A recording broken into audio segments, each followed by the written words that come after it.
Okay, well, if it looks, should I get started? Okay, but looks like we're all here, so we'll just get started. So I've been asked to introduce Dr. Ken Hughes. So Ken is a recent appointee at the University of Waikato, starting in July, I think, this year. So Ken is originally from New Zealand, did undergrad and masters at the University of Otago, and then moved over to Victoria, that's Victoria, Canada, for a PhD. And then after that, he did postdocs and was a research assistant professor at Oregon State University in the US. Short and sweet, there you go. That's how I like it. Thanks, Julie. Yeah, so this is work that I was doing sort of as I was leaving OSU, and I had sort of my start date here of July 1, and I was like, okay, I'm going to get this paper draft done before I leave. And it's been at 90% done for the last 3 months because I haven't really touched it. But once term finishes, I'll be able to get back to it as my plan. And then just do the last finishing touches. So yeah, oceanographer, I like small scale stuff. I like turbulence. And this is going to be talking about just sort of this almost accidental thing I came across that I ended up turning into a, I think, pretty interesting study. So the thermocline, you've got at the equator, you get warm water at the surface, you get cold water at the thermocline is what happens in between it. And because it's, we talk about layered or stratified ocean, it's very stable. Turbulence is sort of what's undoing that stability. So for the most part, it's layered, but then turbulence will come and tune it up a little bit. And that's what I'm going to try and visualize and answer the question what it looks like. So I'm going to introduce three things you need to know. The first one is Kelvin-Helmholtz billows. This is sort of the textbook instability that you learn if you do any kind of oceanography. And so I'm going to show you, this is a picture, I'll show you a movie. At the top, we've got red fluid, that's going to be low density. In the blue, we've got denser fluid. And those two flows are going to be going in different directions. So the low density and high density, that wants to keep everything stable. The shear, the currents going in different directions, that wants to undo that stability or create some kind of instability, which then turns into these so-called billows. Should check this video played before. And it happens really quickly, so I'm going to go right back to the start. So nothing's happening there. The flows are just going in the opposite direction with that sharp gradient. And along that interface, because of that shear, you get these small instabilities that then quickly turn into big growing instabilities. Now, a good way to think of instability is sort of like a wave, at least the very initial stages, when it's kind of this size, it's a wave, but it's a wave that's getting bigger exponentially. So if you've ever been dumb enough to ride down a hill on your bike and you take your hands off the handlebars and you get speed wobbles, that's instability essentially, because the wobbles start off small and it's not like you just fall over on your side. The handlebars wobble a little bit and that wobble gets bigger and bigger and bigger. And so that's kind of what's happening here. It's a wave, but it's an exponentially growing wave. And soon enough, that sort of other stuff takes over and the billows form like that. So that's Kelvin-Helmholtz instability. And that's kind of what I'm going to be looking for a little bit. It's also, as I say, literally the textbook example.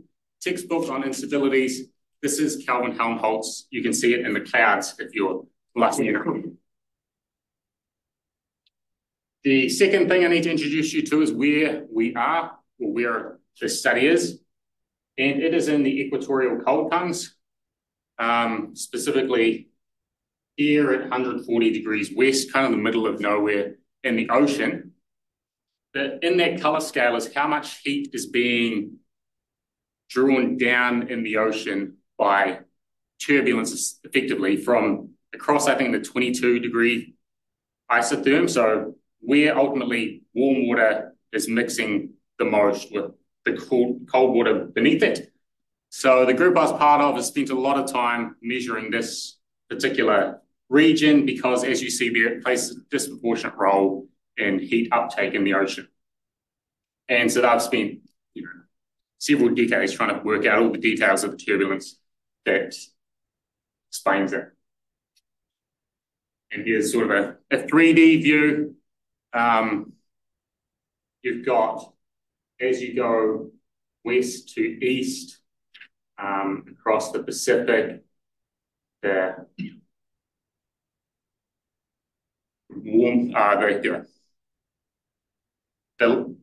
the depth of where the warm water, I guess, meets the cold water goes up as we go toward the east coast. And so we're somewhere in the middle, and we're amongst what's called the equatorial undercurrent. So that's at the surface, the flow is from east to west, and then there's a big countercurrent going from west to east. So there's always this big fast current going past the sensors, the instruments that I'll talk about in a moment. So that was the second part. The third thing I need to tell you is that turbulence, the way we measure it is mostly just measuring wiggles. So we take some sensor, typically like a temperature sensor that's measuring really quickly, 100 times a second maybe, and you might drop it down, you let it fall through the water column at a meter per second or something like that, and it's measuring the very high frequency changes in temperature. So if you imagine some fluid and it's got cold water here and warm water here and it's stirring around a little bit, if you will sample through that, you'll measure some kind of fluctuation. And if it's turbulent, you'll measure lots of big fluctuations. If it's not turbulent in this region, you won't measure fluctuations. So you zoom in on them, you cut your water column into little like 1 meter blocks, and you can see there, okay, this region is turbulent, this region isn't. Then you start to play all these games with turning this into spectra, fitting spectra, and many people write many papers on how you do this, where you should stop, where noise comes in, whether you should use this spectra from 1959 or this other one from 1968. There's a lot of people with, I think, a lot of strong opinions on that.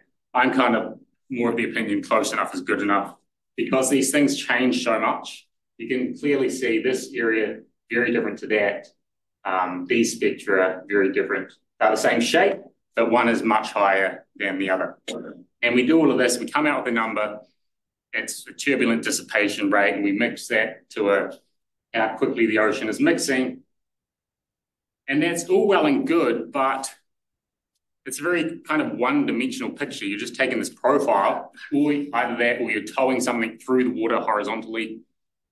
Whichever way you do it, you're just getting a one-dimensional picture of the ocean. So what I was kind of stumbled upon was a way to kind of look at it in 2 dimensions. And I'm hardly the first person to do this. So that's my sort of picture from the original, the title slide. That's, I guess, a simulation. You can imagine you drop something through it or you tow something through that, you measure something, it tells you this water's turbulent, but it's not terribly intuitive. This is another example. You can make things better instead of taking one profile. Well, let's take lots and lots of profiles in succession. But you've still got just that. It's hard to understand sort of what's going on here. This is a density profile. So anywhere it sort of dips back, that means you've got dense water above cold water temporarily. And you can go, oh yeah, there's lots of turbulence in here because there's all these overturns and they're gravitationally unstable, they're going to fall back and it's going to be turbulent. But there's a lot of guesswork that goes into it, or at least estimation on it. And this guy Thorpe, he's got some really good cartoons. And if you imagine some kind of billow, and if you sample right through it, you might get this nice sort of S-shaped curve. And you go, oh yeah, that's probably an overturn. They get that same S-shaped curve from going through on a slight angle like this, the same S-shaped curve from going on a different shaped billow. And so if you've only got one dimension of this picture, you're very much just assuming that you've measured you've measured some overturn, but you can't really say what it is. Another thing he did was, this is now that horizontal toe, and you get something that's just, as I say, a bunch of wiggles. And yeah, I'm convinced that's turbulence.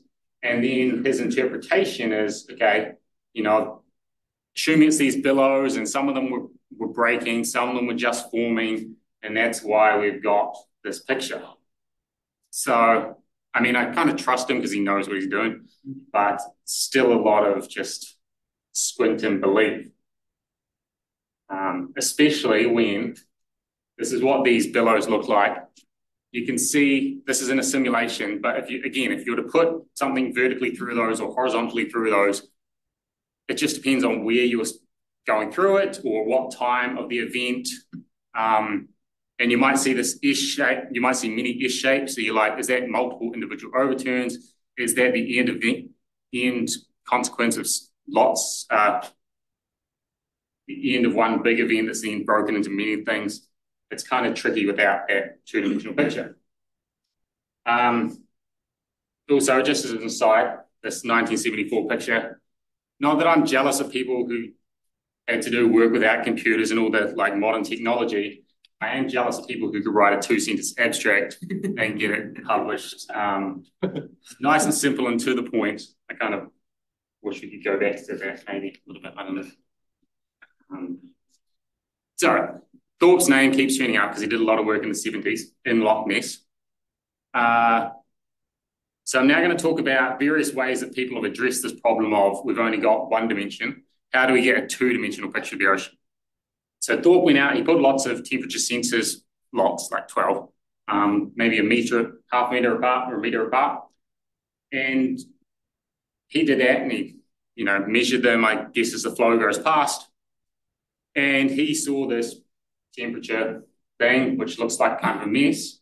But if you convert that into a contour plot, you now see, if you remember what that Kelvin-Helmholtz billow looked like, you see these braids where there's lots of density gradient, and then that kind of overturning core in the middle. So that's kind of a pretty cool picture. Again, it's kind of see it almost if you're in the right place at the right time. You can take that same idea and get much, much more elaborate. This guy, Van Haren, his name also turns up many times. They built this, you can see it there. You can see the people's heads for scale down the bottom. It's like 5 arms, 100 temperature sensors on each arm. And it's all kind of collected. And then on the right, there's how it ends up when it gets in the ocean. You end up with this 100-meter high mooring with multiple temperature sensors on there. You put that in the deep ocean. You go out and find some seamount or something interesting where lots of cool oceanography is going to occur. And you end up with these beautiful pictures of, this is kind of what I'm used to seeing, the ocean at this scale, but you can kind of keep, enhance. And you get down to this picture of this long train of Kelvin-Helmholtz billows.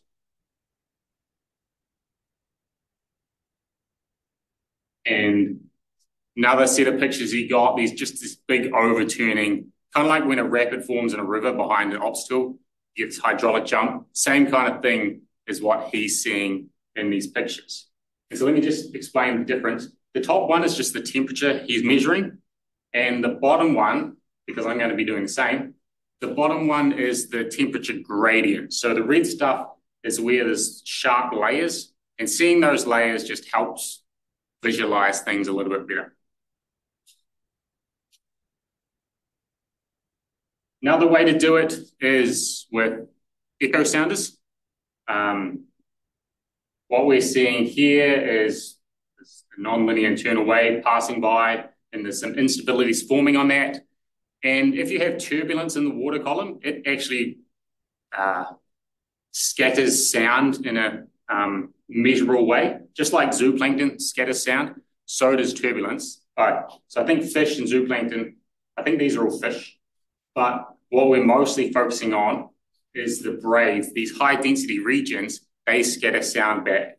And we can see this cool physics happening just by bouncing sound off it. Here's another one.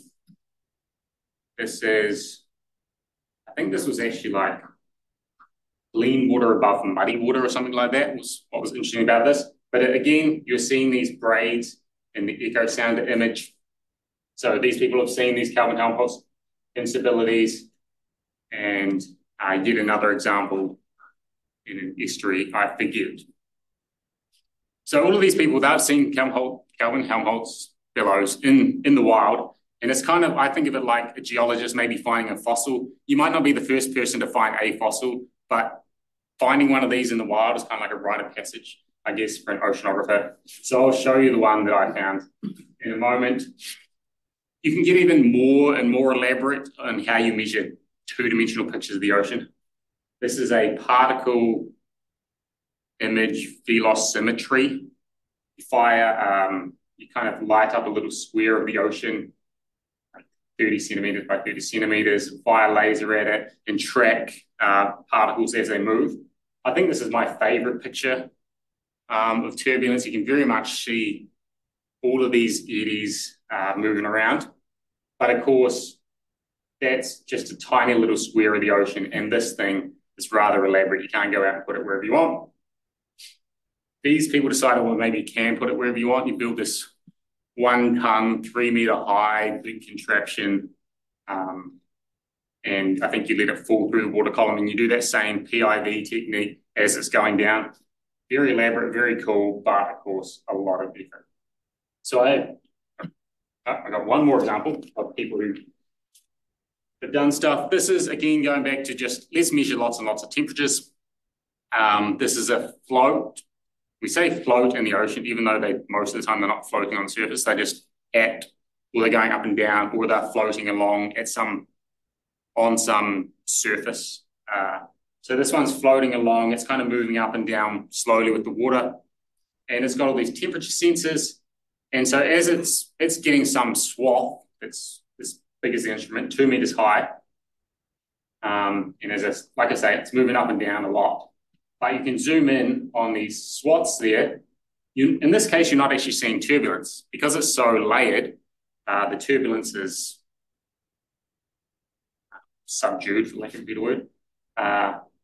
And you were seeing just these layers are slowly scouring, and you can make out little tiny overturns there, but that was kind of their story, is that we're not seeing turbulence. We've measured it very, very well, but we're not seeing it. So that was kind of cool. And I'm showing this one last because they've got this idea of a swath, this 2 meter high swath, and it's moving around. I've got a very similar picture. So all of these people, they've gone to a lot of effort to build something that goes out and measures a two-dimensional picture of the ocean. I opportunistically took a data set that from 10 years ago that our group's been out in this equator spot for 15, 20 years. We've got all of these data. We've looked at them in the standard one-dimensional picture of, imagine towing something through, or the equivalent, the flows going past the sensor. And we do the one-dimensional analysis, and that's sort of the bread and butter. But, and this is called a KaiPod, rhymes with iPod, because it was built in 2005, and that was the hot new thing at that time. So it's a pretty good name. Group is pretty good naming stuff, I think. It's got this tiny little temperature sensor. You can't even see it on the picture because the temperature sensor itself is sort of a little bead on top of what you're seeing there. This thing is about 1 meter high, and it's got a temperature sensor at the top, temperature sensor at the bottom, measuring 100 times a second. And as I say, the water goes past that. And usually, you put this on a mooring. The mooring has something at the surface, a big buoy, and the waves go past that, and it moves the system up and down. You know, every time a wave passes, things going up and down. For the most part, that's annoying because we want to tow something horizontal. We want equivalently some kind of profile that looks horizontal, but really it looks like this. So that's typically annoying and something we try and get rid of by not dealing with anything from like 3 to 15 seconds where the waves dominate. But in my case, this was what actually made it possible, because I've got a temperature sensor here, and the whole system is sort of doing this up and down motion. And because the two temperature sensors are sort of the same distance as the movement up and down, I'm taking those, and there's accelerometers on there, so you sort of know where they are in space.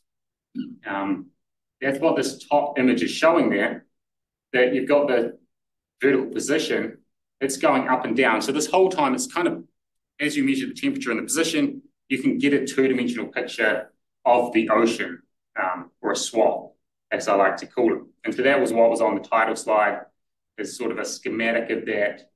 You're just tracing out a picture, and you keep doing this. These things are out there for a year at a time, continually doing this. And so I made these very, very long swaths effectively, and looked at them, and for the most part, nothing terribly interesting is happening. But every now and again, something interesting did happen. Before I get to that, so what I did is I took this, what we measure on the two sensors, turned it into sort of a gridded two-dimensional product, and got out these swaths. Some of the time I'll show you them in temperature, some of the time vertical temperature gradient.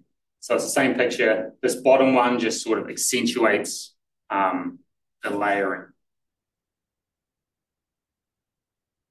And as promised, here's the Kelvin-Helmholtz billow that I happened to stumble upon. You can kind of, if you know what you're looking for, squint and see it. In this picture, you can see a billow just poking up and falling over. Another one here gets a bit messy in the middle. And so that's why if I take the vertical gradient of that, it's we can see those braids that we saw before. Now, I'll admit, if you're looking there, you're like, okay, that's kind of whatever. I think you need to, if you know what you're looking for, it's pretty cool. And it sort of jumped out to me. And so I made this figure one of the paper, and I wrote the rest of the paper sort of around this example.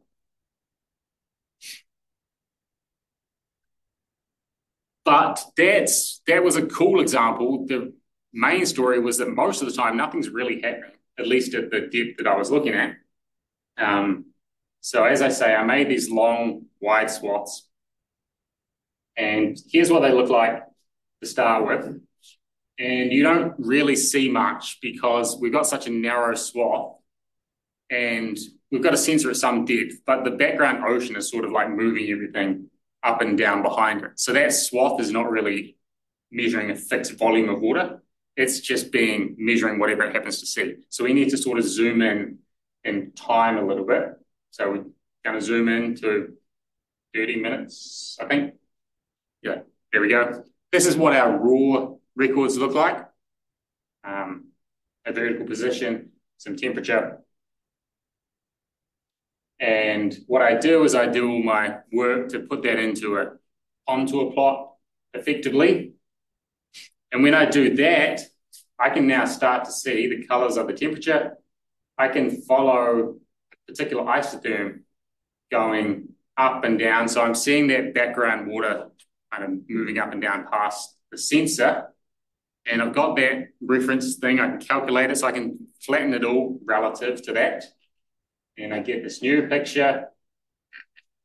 And then once I've got that, is I can also, as I say, I calculate those gradients to accentuate the layering that we get. And I was kind of a little bit surprised to see this. This is one of those things like, oh, that's kind of interesting. Then you realize that people from the 70s and 80s have seen this many, many times and wrote papers on it. There was a bunch of literature from that time. It sort of disappeared. I'm not quite sure why. Still been trying to figure this out.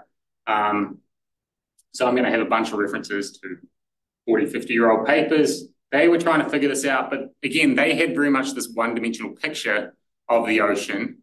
And so they would, you can imagine them putting a profile through here, and they see, so it's like a very steppy looking profile is what this is. They had all these ideas of why the steppiness arises. Some of them are good, some of them are questionable. But by having this now two-dimensional picture of this layered structure, you can see that these layers are staying around for a long time. And you can kind of track individual layers at least for 30 minutes or so. So that's one day where there's not much turbulence. This is what the background ocean kind of looks like for the most part. That was the week mixing. This is just a picture. This is how I now visualize a whole 24 hours in one day. And if you look at this carefully, you see all this layering, and then right around here at 11 a.m. On this day, there is this speckliness I'm going to zoom into in a moment. This one here, you see lots of layering, and then all of a sudden there's this messiness to it. What I'm using the word speckling, and so you can imagine when the turbulence comes on, it's all kind of mixing up. This is what you see, and we see it for, in this case, 12 minutes, and then later in the day we see it for sort of 3 minutes. And so what's cool about that, again, is like if we have one-dimensional profiles every now and again, we might happen to see one of these or we might miss it. But if we've got this long continuous record, we get a much different picture of it. We can kind of see how frequent these are or not. And in this case, there's no obvious signal. It's just sort of the messiness of it. The Kelvin-Helmholtz instability, I'm like, okay, I know what that is. I've seen that in many textbooks. This is just messy turbulence. And speaking of messy turbulence, that was a weak turbulence day. The opposite example is when there's just turbulence throughout the whole day and you see nothing. You just see blue and red, this positive and negative values. You can maybe say, oh yeah, there's more turbulence for this hour, there's weaker turbulence, and it's modulated somewhat, but there's no real, there is a story there, but nothing terribly useful in terms of pictures. Well, maybe there is, because we've now got, I'm going to break this, these 24-hour records, well, they come in 24, they're a year long, and then they're saved as one day, and then we're going to further break them up into 10-minute records. And so I'm going to end up with a year's worth of 10-minute long swaths. So whatever that is, like 60,000 of these swaths. And I'm going to check if I've got all of these 60,000 swaths, can I say something useful, or can I relate what the swaths look like with what our measured turbulence dissipation is? So this, our measured turbulence dissipation, this is what we had been doing and calculating for many, many years. The swaths is the new bit that I'm looking at. And so here's 5 examples. This thing at the top is called the buoyance to Reynolds number. It's just a measure of how strong the turbulence is. And you can look at that and go, maybe there's more layering here and there's more speckling over here. But that's just 5 examples. I've got 60,000 examples. How am I going to deal with 60,000 examples? Well, maybe I'll try and look at more at once. Let's look at 25 now, and they're all good. And again, I'm like, okay, yeah, I can see some kind of progression as I move from left to right here, but that's not going to scale to 60,000. So, 54, you can just make out, that's full page figure now. So I'm going to jump on the bandwagon like everyone else and use machine learning. And I'll get to why I did that at the end. In particular, convolutional neural networks. So a lot of image processing or image recognition things you might have heard of. Typically, that's a convolutional neural network. So if you've got a 2-dimensional gridded product, an image with pixels, those tend to be the best machine learning tools.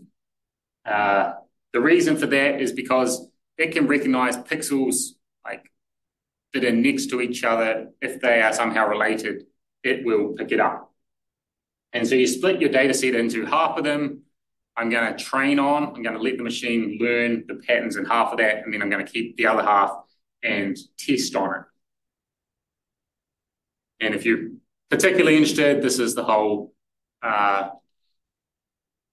way it goes through. MATLAB had a good example on this handwritten digits recognition thing. All I did was, instead of giving it pictures of handwritten digits, I just put in my thing instead. And so it's actually pretty simple figuring out how to do this, not being an expert at all. And then I tell it the output is this buoyancy Reynolds number, the measure of turbulence. And it goes through all of this stuff. This doesn't take long. It takes like 5 minutes on a laptop because these are pretty small images, pretty small data set by modern machine learning standards. Does it work? Pretty much. On the bottom is, so this is now my test data set, the stuff that the machine hasn't seen when it's training. On the bottom is what we measured with the Chi-pod, this buoyancy Reynolds number. And on the right is what the neural network predicted based on its seeing what the image was that was given. And it follows this one-to-one line very well. It's got plus or minus order of magnitude. So it's not the best, but when I sort of eyeball that and I was looking at those pictures, they're like 25 or 50 at a time, I could see that same kind of level of uncertainty. If we go back to that, as I move through a column, each of this is one order of magnitude. And I can look at the left-hand side and go, oh yeah, they're all about the same. I move over a column and I can maybe make out some difference, but you can certainly see as you move from 0.1 to 1 up to 10, it's like, okay, now I'm starting to see some speckling. I'm starting to see some messiness, some turbulence. But it's still, the dominant picture is still the layering. Once I get over here to the right-hand columns, yeah, it's definitely turbulent. The layering's almost disappeared. And so that order of magnitude, I'm like, yeah, I agree that these things are meaningful to that level. If I move down the rows, though, that's like now much finer grained. It's like 1, 2, 3. The differences between the rows is, well, I can't make them out. And so I sort of trust that the machine has learned this order of magnitude accuracy, and it agrees with what I see when I'm just eyeballing these things here. That was meant to not be in there. And so if you're interested in, if you're like me, and yeah, well, I was actually during COVID, I was at home, I'm like, oh, I should learn this whole machine learning thing. Else I don't get left behind. This was prior to ChatGPT becoming a household name. I was like, I should learn this. So I jumped on, started doing some Python tutorials, did the whole neural network calculus derivation for first principles. It was interesting. I might have lasted a couple of weeks with this grand ambition. Then I sort of gave up because I didn't have a particular problem to work on. I was just doing textbook problems. Then I ended up coming back to it largely via this, and have learned a lot along the way, just having a particular problem to work on. But for this one, I kind of found 5 reasons why it worked particularly well. One is that I had this problem where I can ignore conservation laws. So if you're a fluid dynamics person, you know that you can't violate conservation laws. What goes in must come out, whether that's mass, energy, heat, etc. Anything that disobeys conservation laws are going to be like, I'm not sure about that. But this one, all I've done is taken a picture of turbulence and got a number out. And so I don't need to worry, is momentum conserved or anything? Whereas other people who are using neural networks to like put into ocean models, they have to be very careful that they are getting the correct answer, that it all comes out to, everything's conserved. So they often do a lot of work. They might like manipulate the training, or they manipulate the answer at the end. And it can be a whole involved process. For me, it was a nice, easy thing, and I could take an input, get an output, and that was all good. Second one is a small training set. Like I say, 60,000 images might sound like a lot, but it's really not a lot. 5 minutes on the laptop. In fact, in doing this, I finally worked out how my laptop GPU works. As you know, GPUs are better for machine learning. So that was kind of cool. Random like byproduct there. It's like 5 minutes versus 30 minutes if it's running on the CPU. So it's a little bit faster, but 5 minutes is great for a workflow. It's not like I had to run it, come back the next day, see what happened like I'm used to doing with my ocean models. Also, if it took a couple of days, I probably would have not got over the learning hump and I wouldn't have got around to it. So it was a good entry point for that kind of part. The gridded observations, as I say, I turn this, these raw measurements into this image of sorts. So having the 2D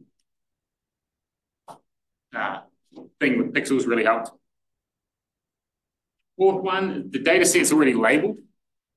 So I was kind of cheating a little bit in that I make the swaths and they have associated with them this buoyancy Reynolds number.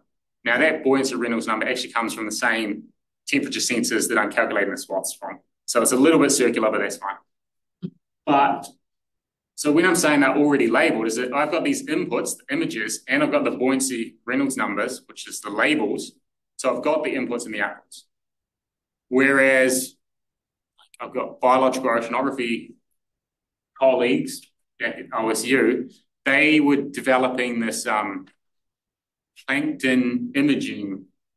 And so they would take lots and lots of images of plankton and they would use machine learning to identify them. Again, convolutional neural network. But that requires a lot of manual labor up front.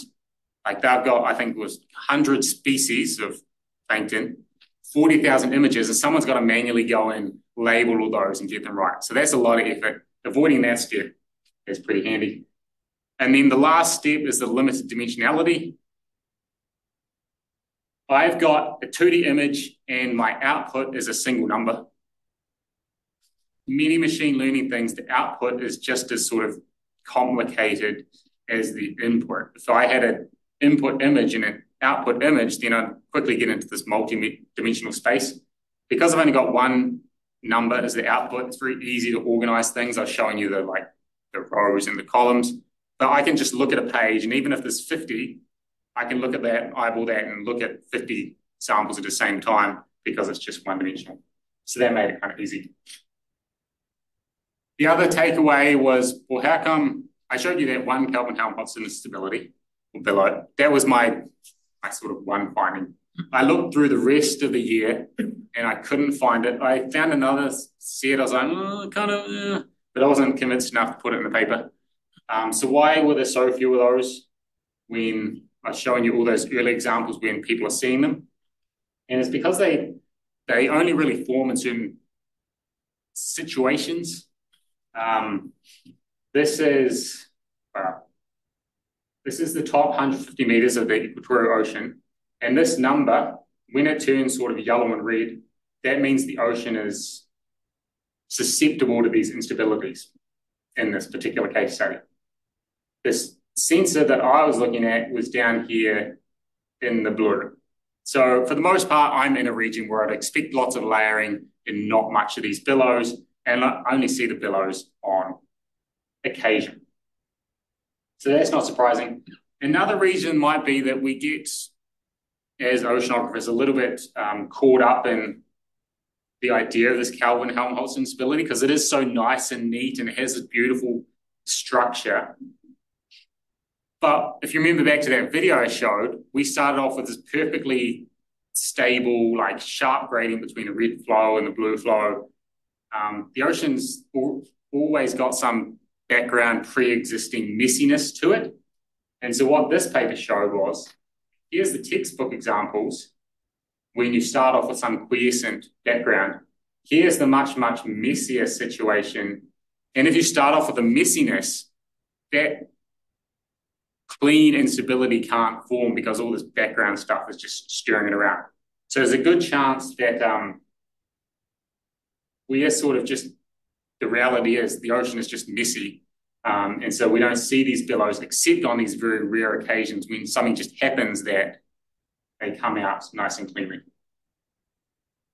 Or it could be the even more complicated case is the ocean is in this layered anisotropic stratified turbulence. There's a whole bunch of papers recently trying to understand if you take a stratified fluid and you impose some turbulence on it, what does it look like? you could throw a lot of computing power at it and get this kind of picture. I was kind of hoping I'd get some pictures that look a little bit like this. My resolution's not quite good enough. That was meant to be earlier. So I'm going to finish there, and I'm going to leave up, as I say, my favorite piece there, which is my beautiful billow, and hopefully I've convinced you that it's more beautiful than it might have looked like from the outset. Thanks.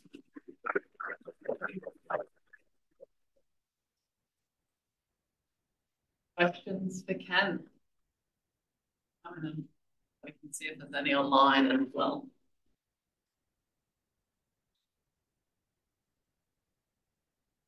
It does like hide. Oh, it would be under here, wouldn't it? So I'll have a question. How do you know your equipment doesn't cause the turbulence? So my postdoc advisor has spent a lot of time on that. And so you build it with a vane, just like a wind vane, will always turn, so it's always facing into the flow. And he's got this great story where they had to work out, if you have it on a mooring cable, it requires some kind of torque. You know, the current will have to turn it, and it will require some amount of torque. And the cable has got some torsion or whatever it's going to. And so he got two utes, like tied it, got the mooring line, tied it, and they somehow figured out how much torque would be required and equated that to like how much current speed was. And there's an ongoing discussion in our group. We've got different opinions on how much current speed you actually need before it turns into flow. Fortunately, in this case, the current's always racing past in that one direction. But yeah, definitely it can be an issue in the slow flows that it doesn't actually, and you are just measuring the wake. And I've done a lot of stuff. Like when you're on ships, you're like, the stuff at the top you can't measure because you're just measuring what propeller creates. I have two questions. The first one is related to the instrument. So this doesn't walk the wire, right? Is it a fixed depth? It's fixed and baked. So how did you determine the depth you deployed it at? The first thing is you just get it approximately the right place when you put it out there. And then you get the pressure measurement, tells you how much. And often you get the instrument back, and not so much for this moorings, but a lot of moorings, you'll find that the whole mooring gets blown way over, and the pressure, it'll be like, it was meant to be 100 meters, it's all of a sudden at 300 meters. Like this, when it gets in currents, these instruments can do crazy things, and it's only measuring the pressure that you realize just how much force can be acting on some of these moorings, I feel like.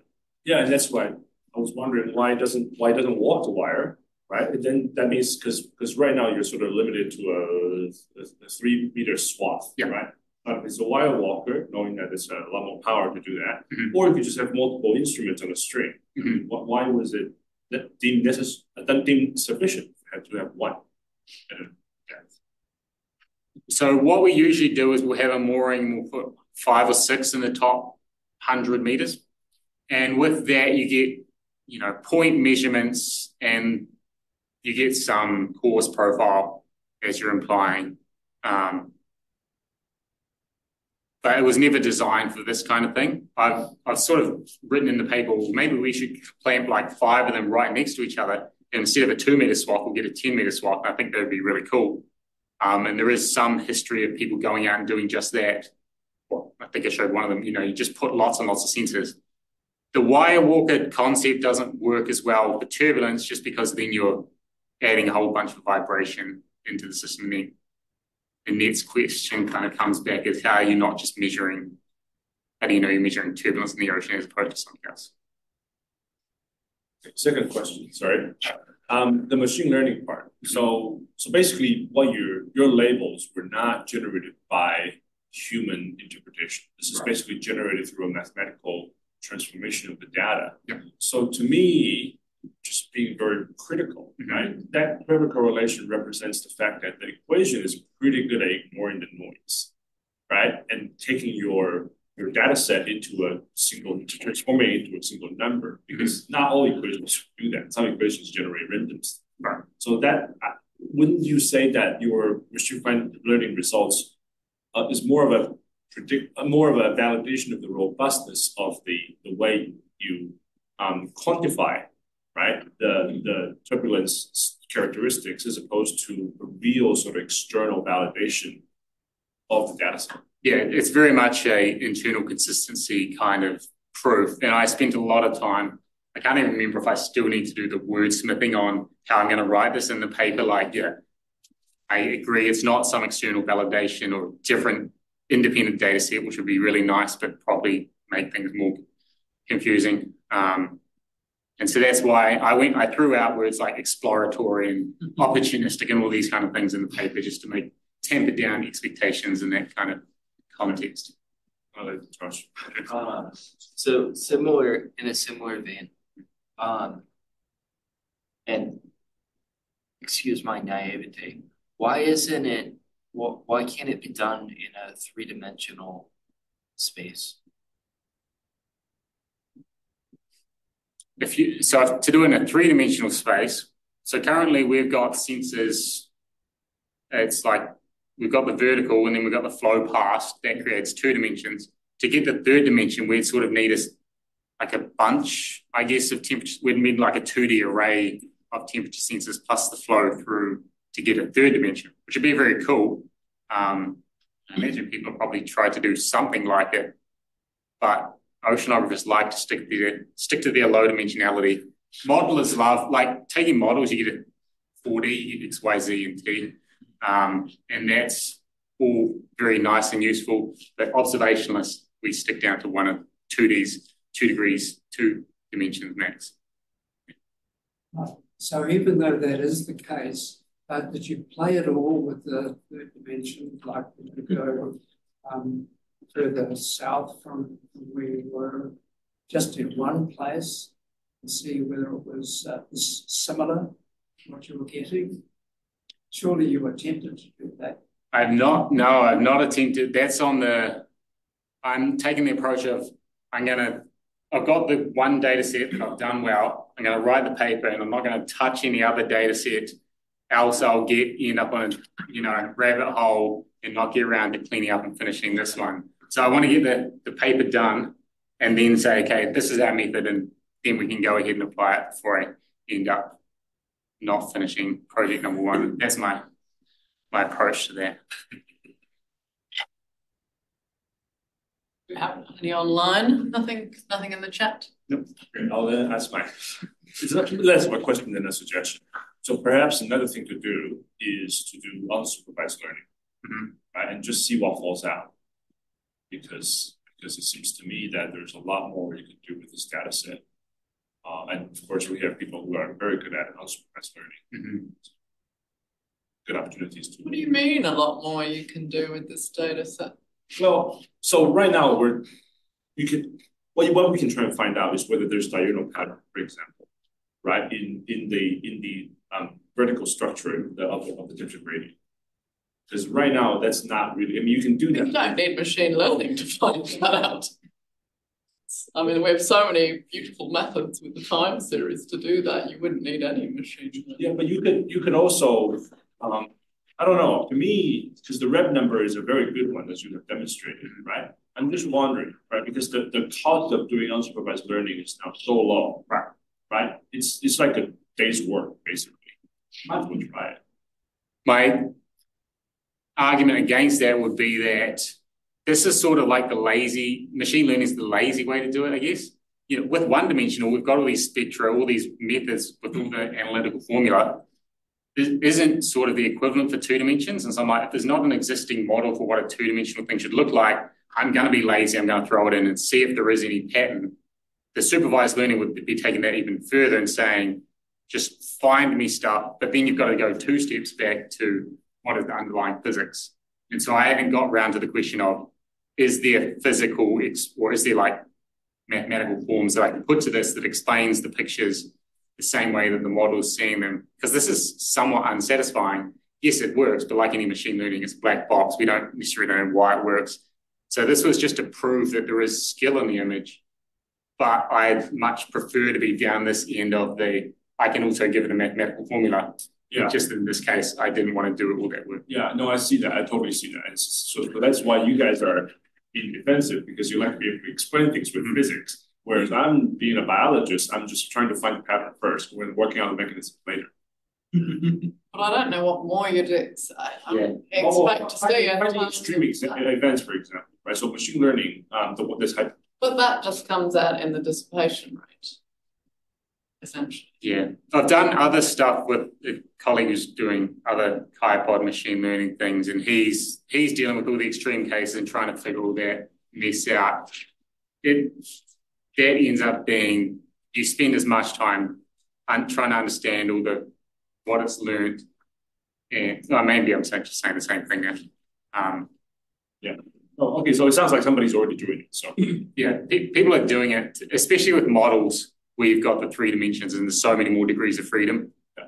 Looking for, can you explain or get things right based on patterns that we don't usually look for. I thought the layering that was came evidence from your data looked very interesting. I was trying to think of what it might, where it might be coming from, and whether or not there was some periodicity.